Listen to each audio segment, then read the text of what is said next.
Okay, so autism, there's a huge range of individuals with autism. Despite all these statistics that we're throwing out at you, despite all these characteristics, they are so diverse. And there's low-functioning individuals with autism, there's high-functioning individuals with autism. There's something called twice exceptional individuals with autism. And that's where they may have social deficits, where they have trouble having social communication with you, but they may be very intelligent. So there's those individuals are sometimes referred to as twice exceptional. So that is what generally the autism spectrum encompasses, just a very wide range. So don't walk into any situation with an individual with autism and expect them to fit into a certain mold, because I promise you they won't ever. So just try to get to know them, any means necessary, talking to their caregiver or reading a sort of profile. Sometimes there's like a sort of profile or rapport thing that they have.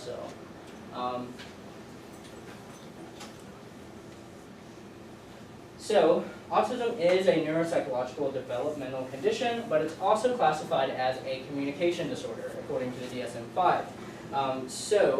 Which means that typically speaking, individuals with autism can have intellectual deficits, neuropsychological deficits like executive functioning and attention.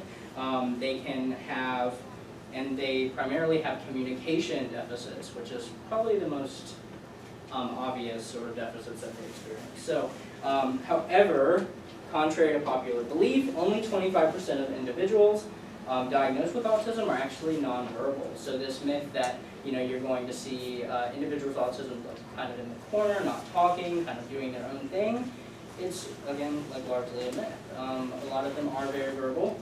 You have nonverbal individuals with autism, and you have very verbal. So again, just get to know your participant or your client to the best way you can.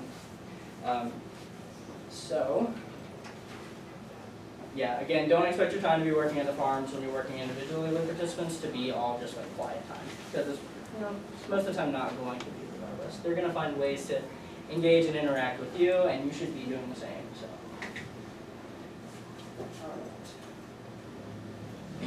obviously, language patterns and skills differ from the typical. So, some characteristics of that would be a term called echolalia.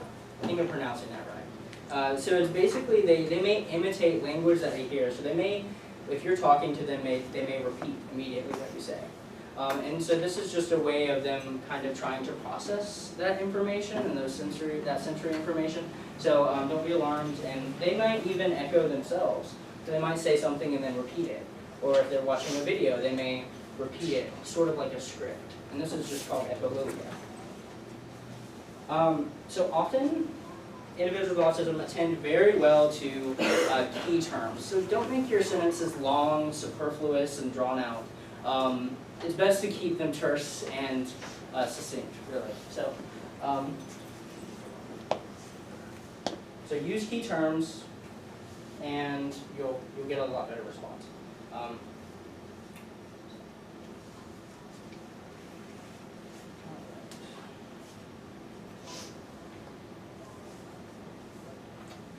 Alright, so again, yeah, speak in literal and concrete terms. Don't speak in ways that are up to interpretation, really. So instead of saying, like, I want to take a stroll, be very concrete and say, would you like to go on a walk with me at blank park? Or in 15 minutes, would you like to walk outside and walk around with me? Be very, concrete. There are also obviously alternative ways of communicating, so you can write down sometimes, you can have checklists. That really helps if you're trying to do a specific activity. I would recommend always writing down a checklist beforehand of the steps involved in that activity. That way, if they get kind of off task, you can redirect to the activity and the steps involved. So I would say when you're organizing an activity, always try to write out checklists. It'll help. Write very simple sentences. Already talked about that. So for example, when I mentioned that they had an activity where they were making bath bombs, around the room there were chalkboards and it just had very simple instructions for making a bath bomb and the ingredients. Way more simplified than what you would find on the internet. Just kind of to cue them into what they were doing. Definitely. definitely. And yeah, simple charts, simple shapes, diagrams, arrows, those sort of things can help. Visuals are really important, so if you want to create a sort of graphic visual of someone performing a task like holding a ball or something like that, maybe like trying to draw that out can help, or getting an image online or anything like that. So, yeah, again, always include context, such as place, time, in your conversations, because that can really help let them know that everything's okay, that everything is still on schedule and routine, and it can help. So.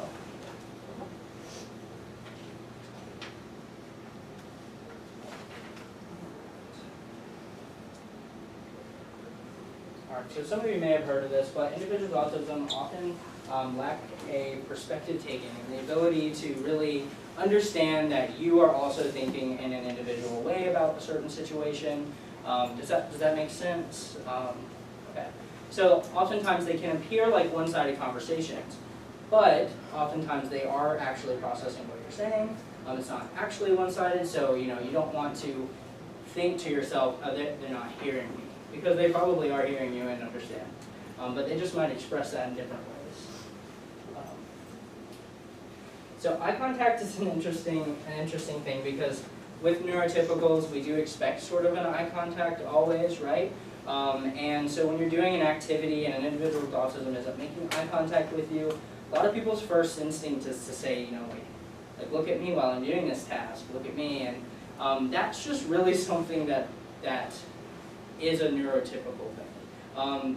Oftentimes individuals with autism feel uncomfortable with constant eye contact, and it's actually more hurtful to sit there and insist that they keep eye contact with you. So if they're doing a task, they're okay, and they don't have to be looking at you in the eye. It's perfectly fine. I would encourage against it for the purpose of your volunteering. I would definitely encourage against it. Some research suggests that you can do some training programs and stuff to encourage more eye contact, but for the purpose of your volunteering, I wouldn't push that too hard. Those are very long-term therapy sessions. So individuals often have rigid interests, so in their conversation with you, they may bring up something that they're super interested in, like sailboats, or like 80s pop British music, or something. They just often have this like really specific interest that they do like to talk to you about. And it's okay to talk briefly about that, but again, a checklist or something like that is great to kind of redirect and say, I really also love British 80s pop, but I think we should try to stick with our checklist and our schedule for today. I think it'll be really fun, something like that. Something you'll see in a challenge that we have working with clients on the farm is some have been coming and almost come every single day for years, and they're very interested in doing this one same craft.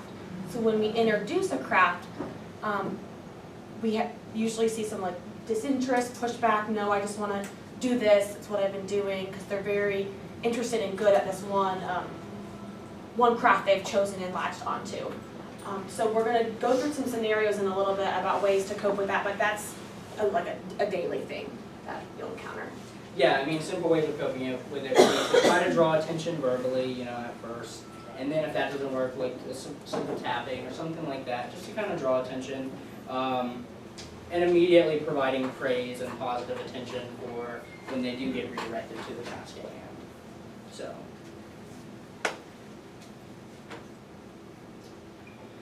All right, yeah, so like I briefly spoke about earlier, they may be seemingly disinterested in the task or you, but don't take it personally. It's not a personal thing.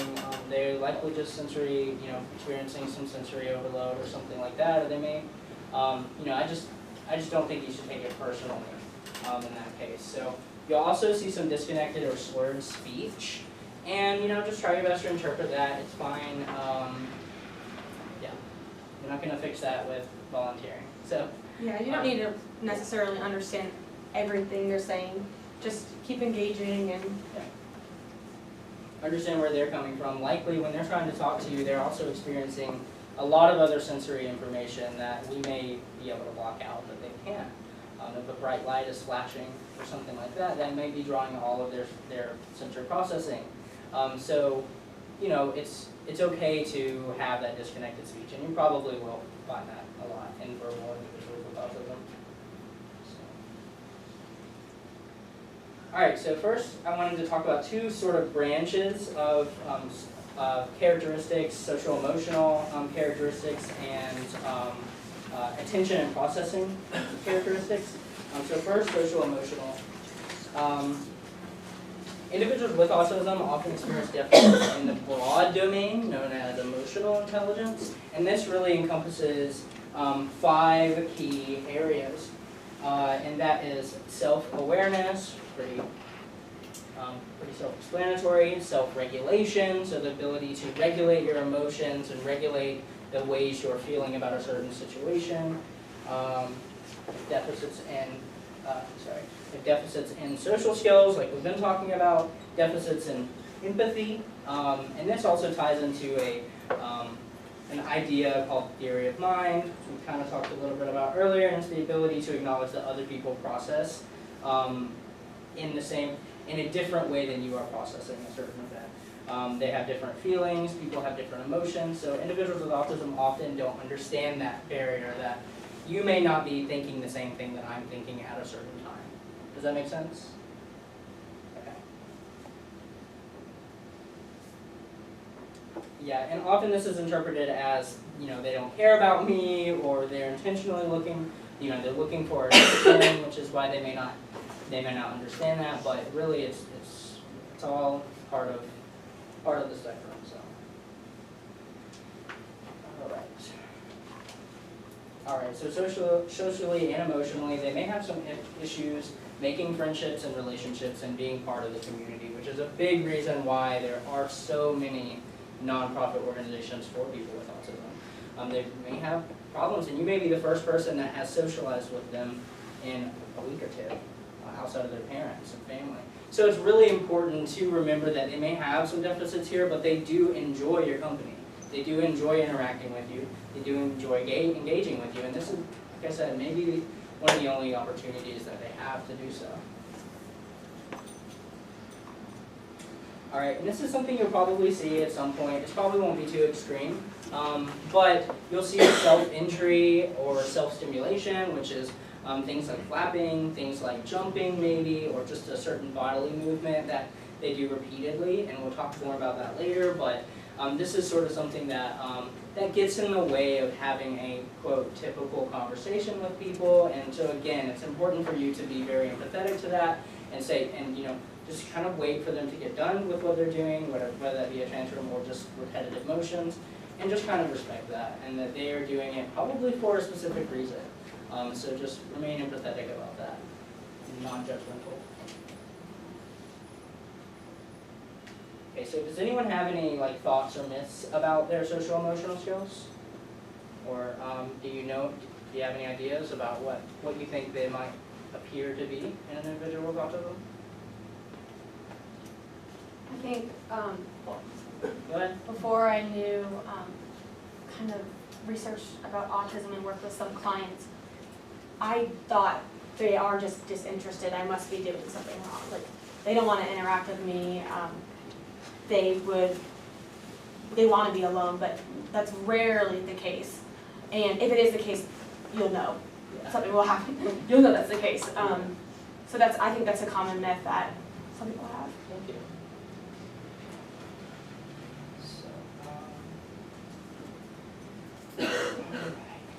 So, does anyone want to talk about real-world applications of this new knowledge that you have about the social-emotional skills? Anyone have any questions about these? So take, for example, they do often experience deficits in motivation, especially in the classroom and stuff like that. So how might you get someone motivated to complete a task? Anyone have any ideas? In the classroom? Yeah. If your schedule allows, you could say you'll do something you like after you do the Yeah. chore or whatever it is. Yeah, that's an It's a awesome great idea. Like, Yeah. you can go back to this craft that you enjoy and Yeah. they've been doing a lot. Like, let's just try this for 5 minutes. Yeah. Anyone have any other ideas? I was gonna say somehow related to things that they do at school. Say for example the task is to make a list, kind of turn it into a game kind of thing. Yeah, that's a good idea too. You know, kind of aid in that process of creating a list, sticking to the schedule. Yeah, that's a really great idea. So one of the things that that sort of in a similar vein, one of the things that I did is create goal worksheets. So it's sort of like a checklist, but a general goal, like why we are doing this activity. You know, we want to give something to our mom, you know, a piece of art that we did, or something like that. You know, always having a goal in mind, an end goal, and having that clearly defined is important. So another way, in order to communicate emotions in a way that makes sense to an individual with autism, would be to create what's called a feelings chart. And you've probably all seen in a doctor's office the whole rate, 1 through 5, I'm feeling terrible or I'm feeling happy.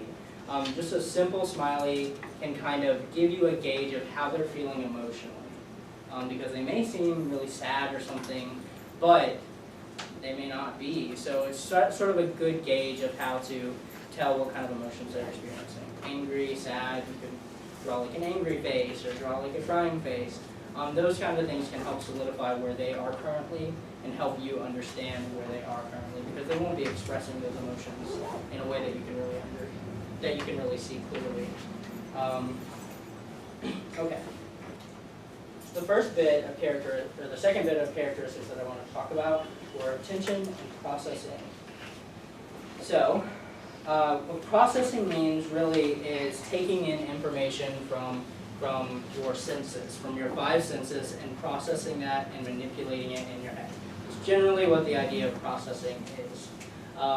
Would you agree, Nat? Okay. Yeah. So, individuals with autism do have deficits in attention and processing. And research suggests that specifically sensory processing, which is taking in information from your multiple senses, may be contributing to some of the core issues that we see with individuals. So what that basically, how that breaks down is, they may seem antisocial because there's so much stuff going on, but they're really not antisocial. So some research suggests that it all kind of boils down to the sensory processing overloads. And so it's, again, important to keep that in mind, and that it's not anything personal. Yeah, this can really affect language and emotion and all of that. So.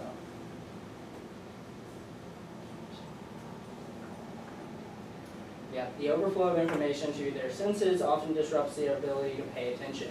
And shifting attention, meaning focusing from their rigid interest that they have to your task, that's highly affected by this, and their selective attention as well. So,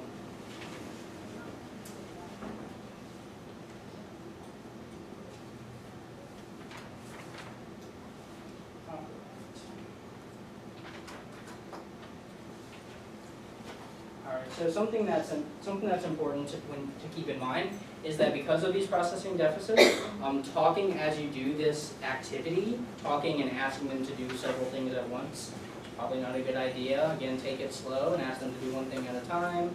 Don't talk over them when they're trying to do an activity by hand or anything. Don't force eye contact again. Offer praise frequently, and again, redirect to the activity by a checklist or something like that. If you know the individual well, and this is sort of like an expert tip, I guess, if you know the individual well or have a profile or rapport with that individual, taking a few minutes to do a simple task that involves their interests, or someone suggested earlier, is a really good way to get them involved and get their attention to the task that you're trying to do. And then I would just quickly try to transition away from that.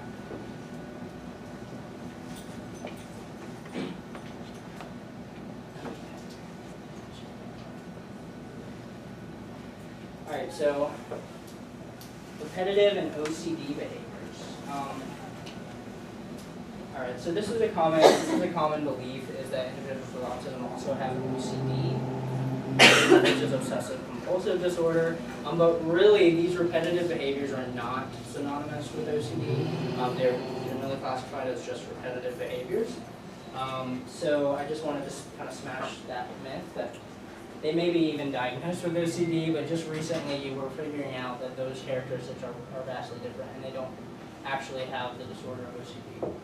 Some repetitive behaviors include snapping, flapping, jumping, other repetitive body movements, stimming, which is short for a term of self-stimulatory behavior. This is sort of to ground them in what they're doing. So this may be walking around in the same corner of your house or your kitchen and kind of checking if an object is there. So sometimes if doing an activity at the farm, they may get up and go check on something, and that's sort of a stimming behavior. Or they may rub or something, or snap or something, you know. So yeah, often these behaviors are done to reduce and balance sensory input, and they really do aid in reducing their anxiety and stress that they get from all of this information that's important. So again, it's good to stick with the routine. So if they start engaging in this, redirect, ask them if they want to stick with the routine, if they want to get this task done. All right.